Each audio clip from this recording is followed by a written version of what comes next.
পুষ্প পাৰিজাত ফুল। শাস্ত্ৰৰ মতে এই ফুলৰ সৃষ্টি হৈছিলে সমুদ্ৰ মন্থনত। দেৱৰাজ ইন্দ্ৰই এই দুৰ্লভ প্ৰজাতিৰ ফুলজোপা আনি তেওঁ বাগিচা নন্দনকাননত ৰোপণ কৰিছিল।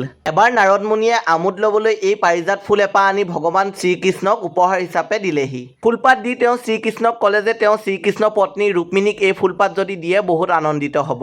শ্ৰীকৃষ্ণই বহুত সুন্দৰ কথা কৈছে বুলি ফুলপাত গৈ ৰুক্মিণীৰ হাতত অৰ্পণ কৰিলে। আনফালে নাৰদ মুনিয়ে গৈ শ্ৰীকৃষ্ণৰ দ্বিতীয় পত্নী সত্যভামাক জনালে যে ফুলপাত তেওঁ সত্যভামাৰ কাৰণেহে আনিছিলে, কিন্তু শ্ৰীকৃষ্ণই হেনো ৰুক্মিণীকহে অৰ্পণ কৰিলে।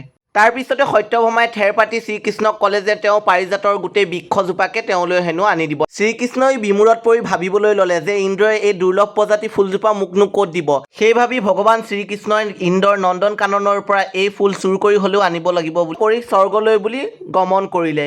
ইফালে নাৰদ মুনিয়ে স্বৰ্গত গৈ ইন্দ্ৰক কৈ থ'লে যে আপোনাৰ এই দুৰ্লভ প্ৰজাতিৰ ফুলজোপা কিছু লোকে চুৰ কৰিবলৈ পাং পাতিছে। সেই বুলি ভাবি ইন্দ্ৰই গোটেই পোহৰি মেলি থ'লে। সেই সময়তে শ্ৰীকৃষ্ণই ফুল চুৰ কৰি আনোতেই ইন্দ্ৰৰ পোহৰিয়ে শ্ৰীকৃষ্ণক ধৰিলে আৰু ইন্দ্ৰই ভগৱান শ্ৰীকৃষ্ণ আহিছে বুলি সেইজোপা বৃক্ষ শ্ৰীকৃষ্ণক উপহাৰ হিচাপে দিলে।